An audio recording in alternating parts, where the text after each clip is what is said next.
Tesalonianina faharoa, toko 13. Farany, ry havana, mivavah ho anay, mba hiely faingana ny tenin'ny Tompo, ka ankatoavina araka ny voninahitra tandrify azy, toy ny teo aminareo.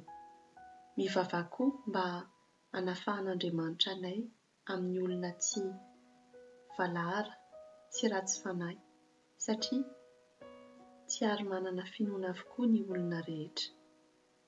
Famitana ny tompy nomeny ny Tompo, ka ampahery anareo sady hiaro anareo tsy ho azony ilay ratsy.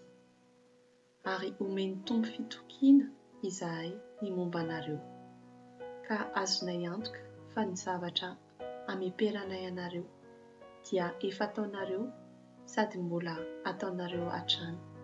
Ny Tompo anie hitarika ny fonareo hahatsapa ny fitiavan'Andriamanitra anareo sy hanampaharetana miandry ny fiavian'i Kristy. Ry havana, mamarafara anareo amin'ny anaran'i Kristy Jesosy Tompontsika izahay. Alaviro ny namana kamo, tsy manaraka ny fampianarana efa nampitainay taminy. Eny fantatrareo izay tokony ataonareo hanafanareo anay. Tsy olona kamo izahay fony taty aminareo. Tsy nihinana ny sakafon'ny olona maimaimpoana izahay, fa ny kely aina sy ny sasatra, ny asa andro aman'alina, mba tsy hanahirana na dia iray aminareo aza. Izany no nataonay, dia tsy hoe tsy mananjo andray fanampiana avy aminareo izahay, fa mba hanomezanay ohatra ho tarafinareo. Eny fony tany aminareo izahay, dia namepetra anareo hoe raha misy tsy te hiasa, aoka izy tsy hihinana. Izany no lazainay, dia satria renay fa misy aminareo kamo tsy miasa fa manao zavatra tsisy antony eto sy eroa.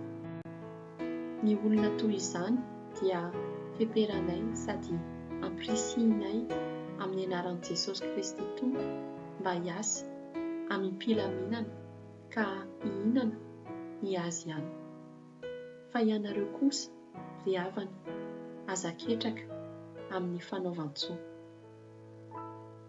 Raha misy olona tsy manaiky ny teny ataonay amin'ny alalan'izao taratasy izao, dia mareo izy ka aza hifampiraharahana mihitsy mba hahamenatra azy.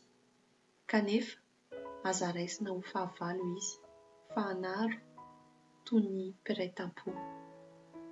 Ny Tompo loharahany mpiadanana anie hanome anareo fiadanana mandrakariva amin'ny zavatra rehetra. Omba anareo rehetra anie ny Tompo. Soratanako ireto teny ireo. Veloma hoy Paoly. Io no sonia famantarana ny taratasiko rehetra. Izao no soratro. Omba anareo rehetra anie ny fahasoavan'i Jesosy Kristy Tompontsika.